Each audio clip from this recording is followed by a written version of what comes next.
मेरा आज का विषय है नागराहु और साथ में पात राहु, इसके बारे में मैं विचार करूंगा। तो सबसे पहले तो मैं आपको ये बताना चाहूंगा कि ये जो आज का विषय मेरा है, ये कादम्बिनी जो ग्रंथ है हमारा, बहुत ही महत्वपूर्ण ग्रंथ है संहिता शास्त्र का। और इसमें राहुओं के बारे में, पातों के बारे में या नागराहु इत्यादि के बारे में बताया है। ये एक्चुअली में ग्रहों का पथ है। ये आप देख रहे हैं पूरा कैसे चल रहा है। जी। ये फिर से आप देखिए, मैं आपको रोक के बताना चाह रहा हूँ। हमारे जितने भी ग्रह हैं, जो सूर्य के चारों तरफ चक्कर लगाते हैं, वो चूँकि सूर्य भी ब्रह्मांड में एक जगह से दूसरी जगह चल रहा है, पूरी यूनिवर्स में जो हमारी जो गैलेक्सी है, उसमें ब्रह्मांड में भी ये सूर्य चल रहा है, ऐसा नहीं है कि ये स्थिर है। तो जो हमारे ग्रह हैं, वो सूर्य के चारों तरफ चक्कर लगा रहे हैं और सूर्य भी आगे बढ़ रहा है, तो हमें तो सूर्य स्थिर दिखाई दे रहा है। और ग्रह ग्रह जिसके चारों तरफ चलते हुए दिखाई देते हैं। अगर हम बाहर से अंतरिक्ष से इसको देखें, तो ये कुछ इस प्रकार से हमें दिखाई देते हैं सारे ग्रह, कि आप देखिए एक नाग जैसा, जैसे सर्प घूमता है, उसी प्रकार से वलयानुमा में ये सारे ग्रहों अपने-अपने कक्ष में घूम रहे हैं, आप देखिए। तो आप समझ रहे हैं नाग राहु का मतलब क्या हो गया इसमें? अब इसमें सारे ग्रहों का जो पथ है, वो निश्चित रूप से कहीं न कहीं एक पथ को दूसरा पथ काट रहा है। तो इसमें जो एक पथ ऊपर वाला है, एक जो पात स्थान है, वो कहीं कट रहा है, वही पात स्थान नीचे भी काट रहा है। तो मैं आपको ये दिखाना चाह रहा था। आशा है आपको ये चीज़ आपने देख ली होगी। आपको समझ में आया ये वीडियो? जी सर, हेलो? जी सर। जी जी जी। हाँ, तो बस इतनी सी बात थी। तो अभी जैसे इसमें कहा है, देखिए जो मेरे को पाठ्य बिंदु दिए थे आज के, तो उसमें सबसे पहले ही मुझे कहा है कि जो आकाश में ग्रह गण हैं, जिस रास्ते में जाते हुए दिखाई देते हैं, वही रास्ता नाग के नाम से जाना जाता है। जैसा कि संस्कृत में जो कादम्बनी ग्रंथ है, उसका श्लोक है, येन यथा खेटाः गच्छन्तः प्रतिभाति ते सपन्था नाग इत्युक्तो यत्र खेटस्तददाननम। तो इसका साधारण सा अर्थ यही हुआ कि जिस जिस पथ में ग्रह चलते हैं, वही पथ नाग के रूप में जाना जाता है, और उस पथ में जहाँ ग्रह होता है, वही उस नाग का मुख है। अ, तो ये नाग राहु से संबंधित जो संहिता ग्रंथों में अथवा जो कादम्बनी ग्रंथ में जो पाठ बताए गए हैं, उस पाठ से तात्पर्य यही आप समझें। तो मैं इसको एक बार फिर से आपको स्क्रीन शेयर करके आपको दिखाना चाह रहा हूँ कि ये जो ग्रंथ का जो पाठ्यांश है, वो पाठ्यांश मैं एक बार इसको दिखा देता हूँ आपको। ये जो श्लोक है, ये स्पष्ट कह रहा है, जो मैं बात बता रहा था आपको, कि ये न यथा खेटाः गच्छन्तः प्रतिभाति ते सपन्था नाग इत्युक्तो यत्र खेटस्तदनाननम। मतलब ये जो जहाँ पे नाग, जिस नाग में खेट अर्थात ग्रह स्थित है, वही उसका आनन है, उसका मुख है। ऐसे ही अग्रिम श्लोक में कहा है, खेचराः दिवि यावन्तो नागास्तावन्त एव खे। अर्थात जितने ग्रह हैं आकाश में, उतने ही नाग हैं। और दिवि भुव्यंतरिक्षे च नागानन्त्येपि ते अष्टधा। दिवि अर्थात पृथ्वी और द्यौलोक और अंतरिक्ष में जितने नाग हैं, उनमें से अष्टधा 8 प्रकार के नाग जो हैं वो प्रधान है। ये एक तरीके से गृह पथ है, ग्रह पथ, जो मुख्य प्रकार से ये ही हमारे पृथ्वी, द्यौ और अंतरिक्ष में हालांकि अनंत नाग हैं, लेकिन उनमें से भी 8 नाग जो हैं वो बहुत ही महत्वपूर्ण नाग हैं। इसके बाद जो है, अब महत्वपूर्ण बारी अब आती है, कहता है कि दक्षिणो राहुरित्युक्तः पातः केतुस्तथोत्तरः। अब हम ये समझिए कि ये जो नाग के बारे में हमने कहा है, इसमें जैसे हम कहते हैं कि सूर्य के चारों तरफ हमारे जो ग्रह हैं वो चक्कर लगाते हैं। अब जैसे पृथ्वी जो है वो सूर्य के चारों तरफ चक्कर लगा रही है, इसको हम सब मानते हैं शास्त्रीय भाषा में। और पृथ्वी के चारों तरफ चक्कर लगाता है चंद्रमा। तो आप देखेंगे जिस मार्ग पे पृथ्वी चल रही है, उस मार्ग को चंद्रमा 2 स्थानों पर काटता है। एक ऊपर की तरफ काटेगा, एक नीचे की तरफ काटेगा।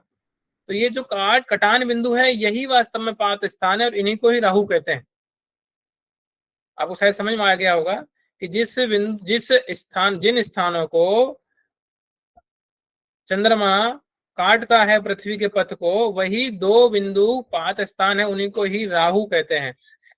इसी प्रकार से सभी ग्रह परस्पर एक दूसरे के स्थानों को काटते हैं, एक दूसरे के मार्ग को काटते हैं, तो वे क्रमशः पात कहलाएंगे। और वो सब ग्रह उत्तर या दक्षिण, सारे पात जो हैं वो उत्तर या दक्षिण में होते हैं। और जब हम सभी ग्रहों का टोटल करेंगे तो इसमें आगे आएगा, हालांकि वो मेरे इस पार्ट में नहीं है, भाग में नहीं है, लेकिन फिर भी वो 21 प्रकार के पात हैं। 21 मतलब पात कटान बिंदु है, जो कि सभी ग्रहों के क्रम से हम गिनेंगे। तो जैसे यहाँ पे लिखा हुआ है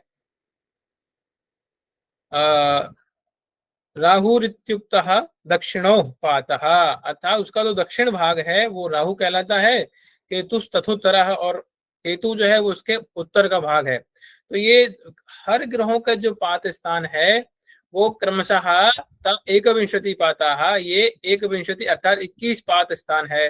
राहुर उत्तर तो याति केतुर दक्षिण तो ग्रह, तो राहु जो है उसमें उत्तर के जो उत्तर का जो कटान बिंदु है वह राहु है, और दक्षिण का कटान बिंदु केतु है। तो इसी प्रकार से पातः सर्वो राहु संज्ञस्तत् संज्ञा द्वयी पुनः राहु केतु ऋति क्लिप्ते दक्षिण तो दक्षिणोत्तर भेदतः। 261 नंबर का जो श्लोक है उसमें स्पष्ट कर दिया है, फिर जो मैंने आपको बताया कि जितने भी पात स्थान हैं ग्रहों के वो सब राहु कहलाते हैं, और ये दो संज्ञाओं वाले हैं।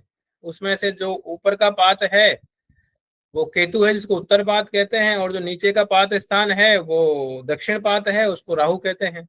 और ऐसे ही 262 जब हम श्लोक देखते हैं तो कहता है पात स्थान स्थोयोर आसन्नयोर गृहो सतः। तो क्रमशः ये जो ग्रहण हमने जो ग्रहण जब पढ़ते हैं तो उसमें यही पातों का स्थान महत्वपूर्ण हो जाता है। ग्रहण कम क्रम जब हम ग्रहण की चर्चा करते हैं, चाहे सूर्य ग्रहण हो, चाहे चंद्रमा का ग्रहण हो, अथवा जब हम इसमें आगे पढ़ते हैं तो तारा जो ग्रह है हमारे मंगल बुध गुरु शुक्र शनि, इनका भी ग्रहण होता है, इनका भी आगे विशेष चर्चा की हुई है। लेकिन फिर भी यहाँ केवल ग्रहण की बात की हुई है कि जो अत्यंत हमारे को जो स्पष्ट रूप से दिखाई दे जाते हैं वो राहु और केतु के कारण सूर्य और चंद्र ग्रहण है। और वो क्योंकि उनके स्थान अत्यंत नजदीक है, तो जब ग्रहण में इनकी युति होती है तो वह हमारे लिए, हमारे समक्ष एक प्रकार से ग्रहण का काल दिखाई देता है। इसी प्रकार से जब हम आगे पढ़ते हैं तो तत्र सूर्य ग्रहे चंद्र ग्रहे चोक्तम शुभाशुभम तारा ग्रहणम ग्रहणे सांप्रतम फलम उच्यते। तो जिस प्रकार से सूर्य और चंद्र ग्रह का ग्रहण कहा गया है शुभ और शुभ के रूप में, उसी प्रकार से ताराओं का भी ग्रहण होता है।